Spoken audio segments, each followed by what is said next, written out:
Thanks very much, Lascian Corla. A huge crisis is hitting and about to hit hundreds of thousands of households across the country. That's the crisis of soaring energy bills, electricity, gas, heating oil. For many people, they're going to be faced with the choice that they pay to heat their home properly, or they put food on their table. That's the choice that is faced by maybe 1 in 6, 1 in 5 households in this country, because that's the number of people who struggle to pay their heating bills. And now, with the heating bills rising, they're going to be put under even more pressure. This is an international phenomenon, no question about it. There is an extra edge here in terms of the data centres, and I'm sure we'll come to that.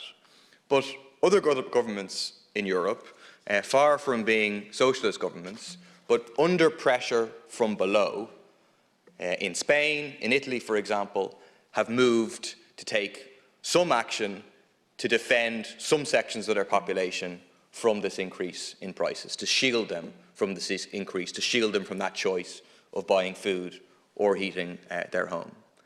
But this government proposes to wring its hands, say how bad it is, and then, according to the government's own counter-motion, propose literally nothing to alleviate the burden facing people, but to reassure people that in the long term, competition between suppliers is an important means of exerting downward pressure on electricity prices. So don't worry, neoliberalism, capitalism will sort it out in the long run.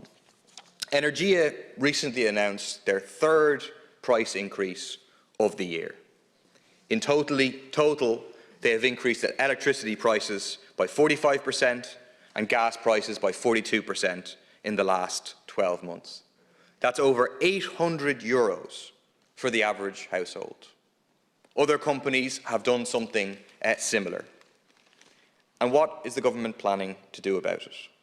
In fact, not only are they planning to do nothing in terms of addressing the crisis, next week the government is planning to announce a further 22% increase in the carbon tax. With 1 in 5 already having to cut back on light and heat for their homes due to the costs, the government is planning to add to the problem, driving even more into fuel poverty. The carbon tax does nothing to help people reduce their fuel bills or their carbon footprint. Our motion today says at the very, very, very least, it should not be increased any further in this year's budget. In reality, it should be scrapped and it should be replaced with a pollution tax on those who are responsible for pollution, i.e. the profits of the big business polluters, the data centres, big agribusiness, fossil fuels, and so on. It is time to tackle the profiteering and the power of the private energy companies. The government likes to pretend there is basically nothing they can do in the face of market forces driving energy prices up. But actually, they can do something extremely simple, and they could literally do it today. Literally at the stroke of a ministerial pen, they can declare an emergency in the supply of electricity, in the supply of energy, and then another stroke of a pen can set a maximum price to protect people from these rises. The government has in its power today the capacity to put an end to these energy price hikes. The truth is that the greed of big energy companies has added fuel to the fire of rising energy prices in this country. Privatisation has not delivered the promised affordability and efficiency. It has been a complete disaster.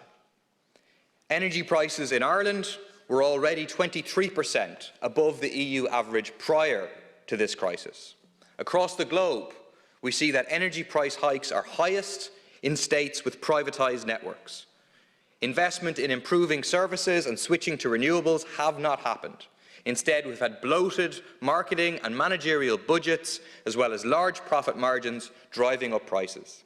Instead of actually improving services for ordinary people, Privatisation has made life more difficult, with customers every single year having to spend hours researching to try to find the best prices, adding one other unnecessary task to already overburdened lives.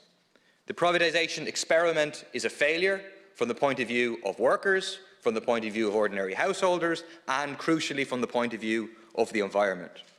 As part of a socialist Green New Deal, we should bring the energy sector fully back into public ownership, cut out the profiteering, and create thousands of decent jobs, investing in a rapid and just transition to 100% renewable energy.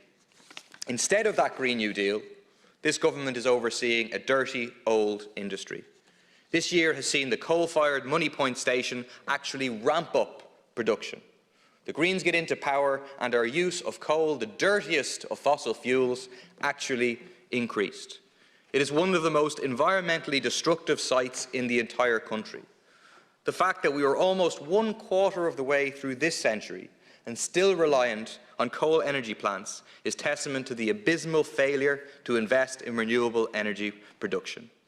Our usage of tidal power and offshore wind power is still minimal compared to similar-sized countries such as Denmark. Instead of the profits in the energy sector being reinvested into renewables, they have been siphoned off by profit.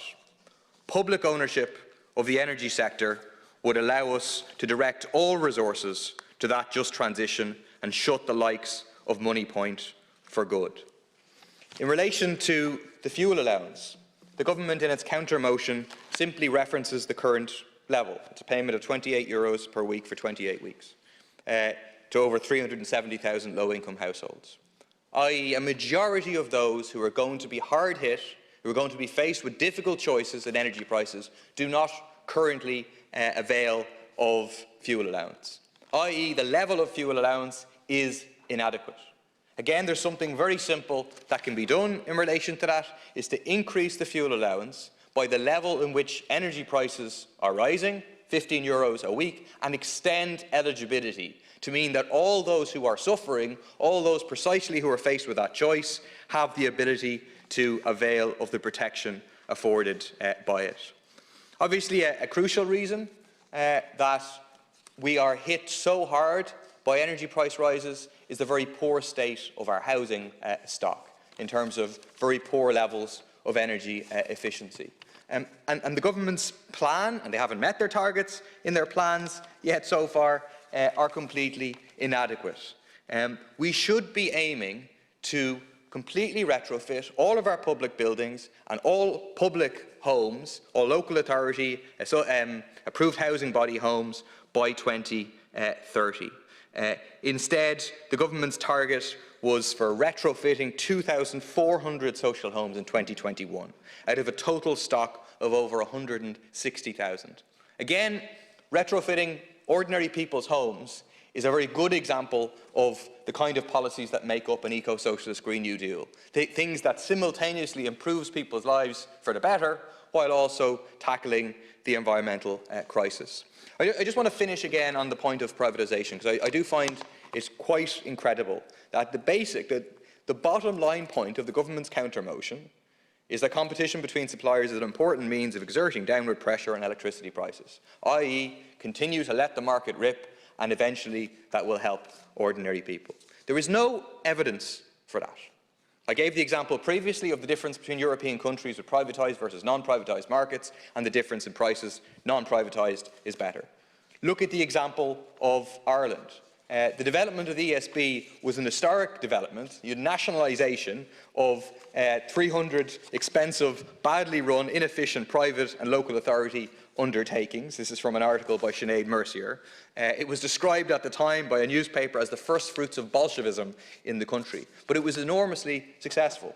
Whenever it was privatised, the ESB was forced to artificially increase its prices to attract competitors into a new energy market that the states had spent millions in creating.